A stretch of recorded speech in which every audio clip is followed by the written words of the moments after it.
Well, sometimes cute comes in small packages, doesn't it? I'm sorry, my package is a little, well, not as cute, so. All right, thank you.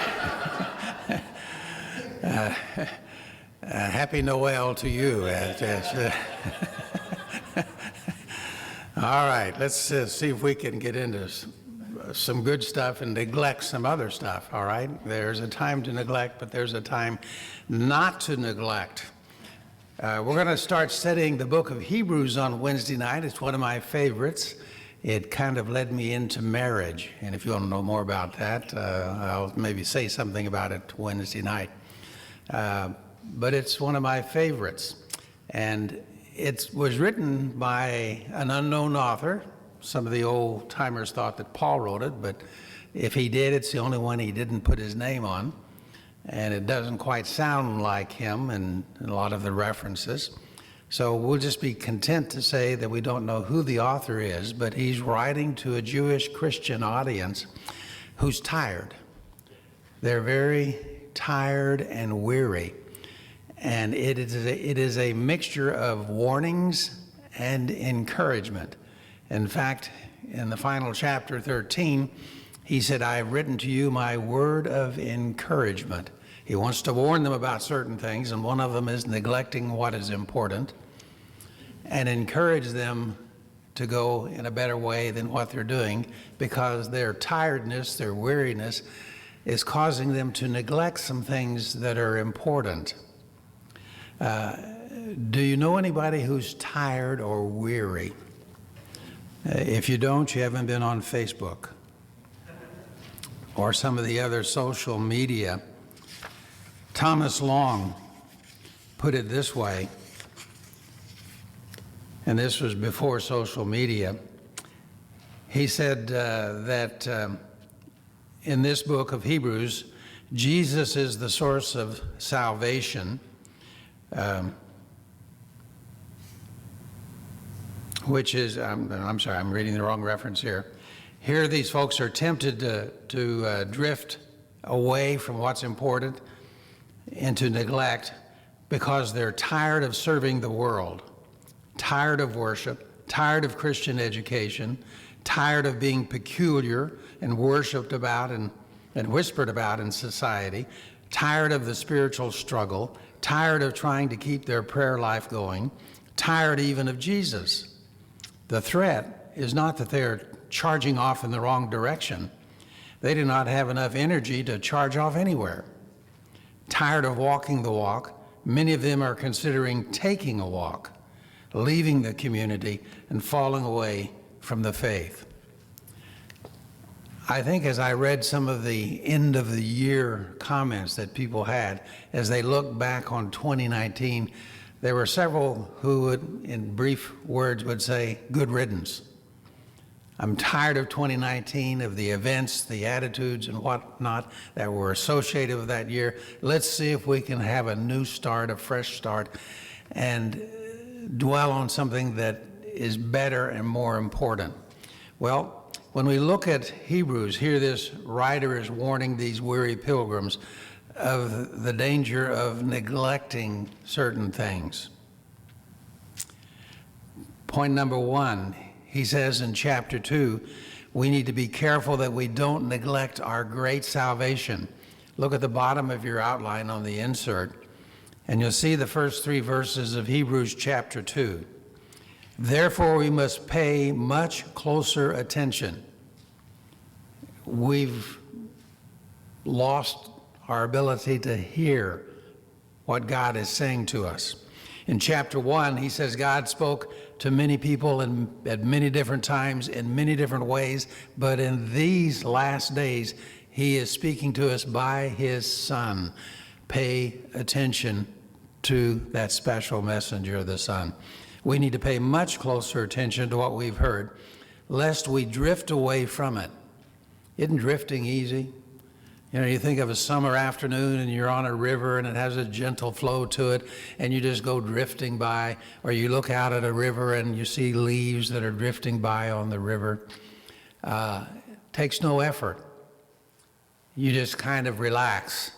Sometimes we get in those moods where we just want to relax and forget and not strive, not work at anything, just drift along. He says we need to pay closer attention to what we've heard and not drift away from what's important. For since the message declared by angels proved to be reliable, do you know what message that is? The message declared by angels was the law of Moses. You say, I don't remember reading about the angels when Moses gave the law. They were involved. This is one of the passages that tells us they were involved. You read Galatians 3:19, they were involved. You read Acts chapter 7, twice Stephen mentions that the law was given through angels, and they didn't pay attention to it then. And he says, you're not paying attention to the greater message that's coming now. If that message declared by angels proved to be reliable, and every transgression or disobedience received a just retribution, how shall we escape if we neglect such a great salvation? If we're in drift mode and we're not paying attention, and we're just sort of going along with the current of the times or the current of the culture, how are we going to escape God's judgment or God's wrath if the message he gave through angels deserved accountability and a responsible response from the listeners? Don't you think he's going to hold us responsible for how we listen to and hear the messenger, his son? How shall we escape if we neglect such a great salvation? It was declared at first by the Lord, the Son, and it was attested to us by those who heard. This probably tells us it's another generation after the apostles. The apostles heard him. They passed the message on. The writer of Hebrews says we were the recipients of that message. And it's a message about a great salvation. They were under law. They were under the accusing eyes of the Satan, the accuser, and of the angels who had given the law. Some of those angels turned in to Martinez, who were holding people to strict accountability. You know, whenever you help provide something, you become a guardian of it, don't you? And you notice when someone is violating what you graciously gave them. And if they're not violating it, then maybe you even nudge them a little bit and you cause them to trip up because you want to guard your gift. Some of the angels did that. Well, we have received a greater message. It's greater in its grace. It is greater in the opportunities and benefits that it gives to us. How will we escape if we neglect such a great salvation? So he tells us to pay better attention and to consider the one from whom it came, Jesus. He uses that term consider a few times in this letter to the Hebrews. Chapter 3, verse 1, consider Jesus. Later on in chapter 12, he says we want to fix our eyes on Jesus. Why? Because he's the messenger of a new and better covenant contractual agreement. And it is a great salvation. We've been rescued graciously by this great one. So we need to be careful that we don't neglect our great salvation. It is the day of salvation, Jesus said. The kingdom is here. Repent and believe. We need to hear that. We need to consider it, concentrate on it, and keep our focus there. Number two, we need to be careful that we do not neglect to meet together. He uses that terminology, if you see there in Hebrews chapter 10, verses 24, 25 on your outline.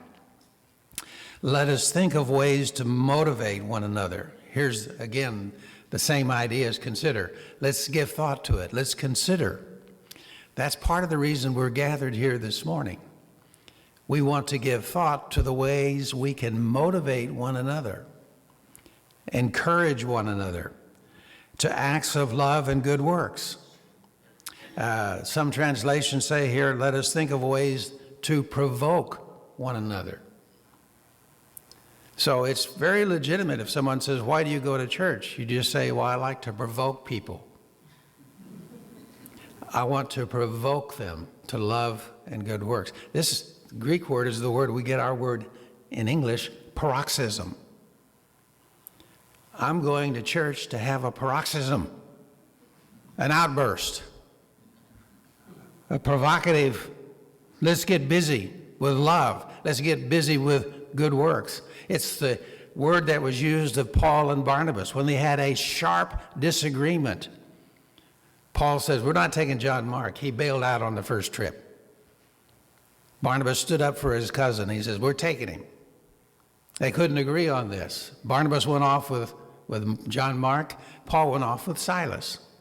Double the Lord's workload. The ministry doubled here through this paroxysm that these guys had. They couldn't come to an agreement.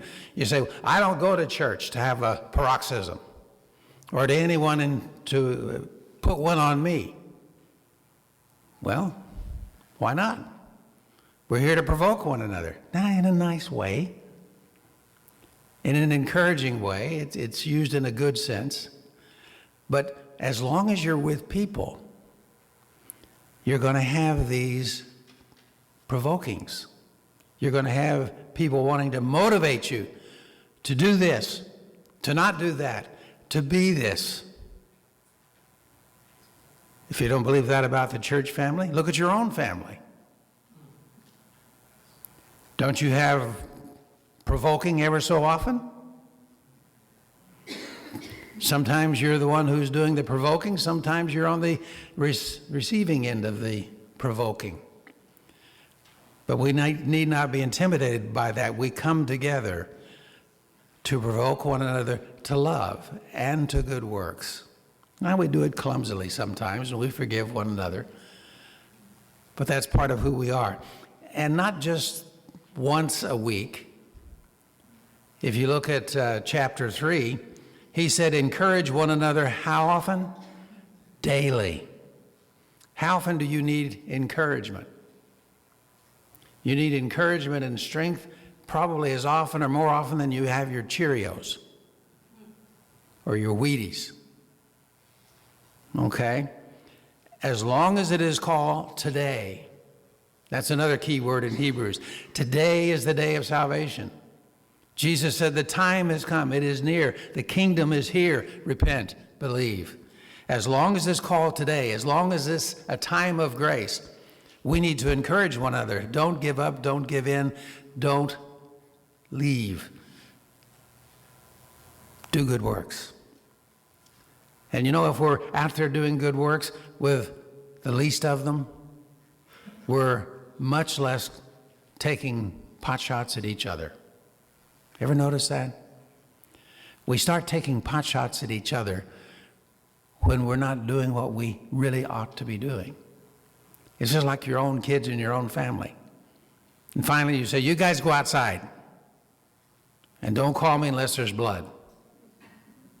Okay? You've been there. You know what that's all about. When they get too self-involved, too cramped up just with themselves and themselves only, and they don't get out to the wider world, that's when they start taking shots at each other. That's when the church does the same. But if our focus is out there and we're provoking one another to do loving things, to do good works, we'll be looking for somebody who thinks right. Because when you get out there in the world, some of those people are really messed up. I thought Brother Oscar at church was messed up, but boy, this guy takes the cake. And you'll be glad to see Brother Oscar next time instead of taking a shot at him. Well, we need that daily encouragement so that none of you may be hardened by sin's deceitfulness. We fall into deception when we neglect the daily encouragement that we get from his word, that we get from one another. Okay. Number 3 here, we want to not neglect doing good and sharing. This comes from chapter 13. In chapter 13, he talks about the sacrifices of the Old Testament that were offered up by the priest in this Levitical system. But he says now we're all priests and we all offer up different sacrifices. He talks about the sacrifice of praise, the fruit of our lips. He talks about the sacrifice we give when we confess his name to the ones on the outside, evangelistic. Are we in a priestly system? Yes, we're all priests. But instead of offering animal sacrifices, we offer up the voice of praise. We offer up evangelism. Those are Christian sacrifices. And then the next sacrifice that he mentions here is doing good and sharing. When you do good, or when you share what you have, that is a sacrifice that God receives graciously. Hebrews 13:16, do not neglect to do good and to share what you have, for such sacrifices are pleasing to God. They're that pleasing aroma like it was in the Old Testament. That's how we please him now, by offering sacrifices of doing good and sharing what we have with those who don't have as much. In 1 Timothy chapter 4, Paul reminded the young minister Timothy, do not neglect your gift. Timothy, you are gifted in a certain way to do evangelism. How's it going? Are you using the gift that God has given to you? Or are you just drifting along? Not looking for opportunities, not praying for opportunities, not beginning the day with that prayer, Lord, lead me to some soul today, as we used to sing. Help me to know just what to say. Do not neglect your gift, Timothy, which was given you through prophecy when the body of elders laid their hands on you. You were commissioned, you were ordained, so to speak, at that special time, and you were sent out. Are you using your gift, Timothy? Not everyone can be an evangelist. Not everyone is an evangelist. But if that's your gift, then you need to use that gift. Look at what Paul said in Romans 12. In his grace, God has given us different gifts for doing certain things well. A gift and a grace are the same thing, really. Charis is grace. Charisma is gift. And charismata is the plural of charisma, gifts. And that's why we get the term charismatic, gifted, okay, with many gifts. God has given us different gifts for doing certain things. So if God has given you the ability to prophesy, speak out as much faith as God has given you. The gift of prophecy, as it's used here, we use it in different ways these days, but as it is being used here is you were someone that God revealed his will to for the benefit of the church. This was before the New Testament was collected. Some of it wasn't even written at this time. And so the prophets were the verbal inspired people. Later on, we had the written inspiration that was collected into what we call the New Testament, okay? But before that, you had the prophets who said, this is God's will. It's interesting that Philip, one of the seven from Acts chapter 6, in Acts chapter 21, it said he had 4 daughters who were what? Prophets. If you were a prophet, you had an obligation to use the gift of prophecy because you're bringing revelation from God. That ought to change our view somewhat of the way we view women and their work in the church. He wasn't telling us to listen to these women in ladies' Bible class or an exclusive ladies' event. If you were a prophet and you had a message from God, it was good for everybody. Just throw that out there as a bonus. But 4 daughters who were prophets, and you had an obligation to use your gift to say, this is the revelation from God. Here's what he wants the church to do. Okay? Just like when Paul would write with authority, this is what the church ought to do in this situation. The prophets were told in Ephesians 2, the church was built on what foundation? The apostles and the prophets. Why? Because they were foundational. They were scriptures. They brought the scriptures from God. At first it was oral, then it became written, but all of it was authoritative. Okay? Now I know there are other verses. Well, what about women teaching in church and so forth? Being silent in church, 1 Corinthians 14, it also told the prophets to be silent under certain condition. We need to look at those more carefully, but that's another day. Sorry, I got you all curious and then went on to the next point. Well, actually, the next verse here. If your gift is serving others, serve them well. Are you a servant? Are you drifting along, not using that gift? You have an obligation. If God has gifted you as a servant, serve. If you are a teacher, teach well. Don't just teach, but do it well. Do your best. Put effort into it. Consider how to teach. If your gift is to encourage others, be encouraging. Now, people have different ways of encouraging. Some are gentle. Some get you by the ears and say, listen to me. I want to give you a word of encouragement that you need to hear. Okay? If it is giving, give generously. If God has given you leadership ability, take the responsibility seriously. And if you have a gift for showing kindness to others, do it gladly. Paul says, all of these different gifts, here's how to use them, but make sure you use them, okay? And finally here, still in chapter 13 of Hebrews, do not neglect to show hospitality. Hospitality. What a great gift. Open door policy. Hebrews chapter 13, the first two verses, you see at the bottom of your outline there. Let mutual love continue. Do not neglect to show hospitality to strangers. Now, sometimes they open the doors for those in the church, especially those who are missionaries, and these might be strangers that they didn't know. But hospitality comes from the word of philanoxia, love of strangers. You've heard the opposite of that these days, xenophobia. The fear of strangers, the fear of people we don't know, who are not like us, xenophobia. Philophobia, love of strangers is the opposite of that, however you say it. We're not fearful of strangers, we're lovers of strangers. We're hospitable, we open our doors. For by doing that, some have entertained angels without knowing it. You say, well, I don't remember any angels. I've had my doors open and had people over for meals, but nobody acted angelic. Okay.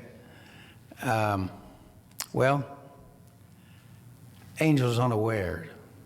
Abraham comes to mind, obviously, as inviting these strangers. He didn't have a clue who they were, and they turned out to be angels in disguise. You have other angels who were entertained by people unknowingly in the Old Testament. You may entertain an angel unaware when you show hospitality.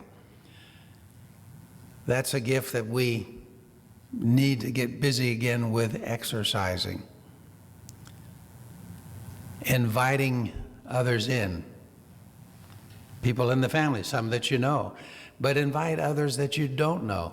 Now listen to how Jesus put it in Luke chapter 14. Jesus said to his host, he's at a dinner party, when you give a luncheon or dinner, do not invite your friends. He's cautioning us now, be careful. Check your guest list. You got some friends on there? Scratch them off. Don't invite your friends, your brothers or your sisters. Okay, that's easy enough. I'm going to get my brother and sister off there. Well, that's family. That's someone you know quite well. Your relatives or your rich neighbors. Oh, rats. Mark my rich neighbor off? Just think what he might do in return. If I invite him to, a measly meal at my house, don't invite your rich neighbors. If you do, they may invite you back. That is not what you want. Well, I've invited everybody and no one's invited me back. Good. You'll get your reward from the Lord. If they invite you back, you got your reward. Who do you want to invite you over? The one that you invited to your meal with the motive that they would invite you back? Or do you want to be invited to the marriage supper of the Lamb? I appreciate the invitations I get, and I try not to turn any down. Meals are good. But if I offer a table spread with the idea in mind of getting a return invitation, wrong motive. Jesus says, be careful. Don't invite somebody who invites you back. If you do, they may invite you back and you will be repaid. You want to be repaid from God. When you give a banquet, invite the poor, the crippled, the lame, the blind. That's probably a pretty good list of somebody who's not going to have you back. And you will be blessed. Although they cannot repay you, you'll be repaid at the resurrection of the righteous. So how are you doing in inviting people into your home? Sometimes you invite those who are outside and they come into your home and you have those conversations and you start to get to know them better and they start to get to know you better. And it's in a comfortable surrounding. They're not intimidated by being in a church meeting. It's in your home. And it becomes attractive and it becomes an opportunity to lead them to Christ. We need an open door policy. Do not neglect it. It's easy to forget about it. It's easy to let it pass. But he says, don't neglect your great salvation. Don't neglect to meet together where we receive encouragement from one another. Don't forget to encourage one another on a daily basis. Don't forget to go out there and do good and to share things. This opens doors. And don't forget to open your own door and show hospitality to all the wrong people, because the Lord asked you to, and he will repay you. On that final day, Matthew 25, Jesus says, he looks out at the people. Some go on his left hand, some go on his right hand. Those who go on his right hand, he says, I was a stranger, and you took me in. You loved a stranger. You were hospitable. Let's be hospitable, not just here, and welcome them into church. Let's welcome them into our homes. And they'll begin to see the value of the church as the Lord leads them.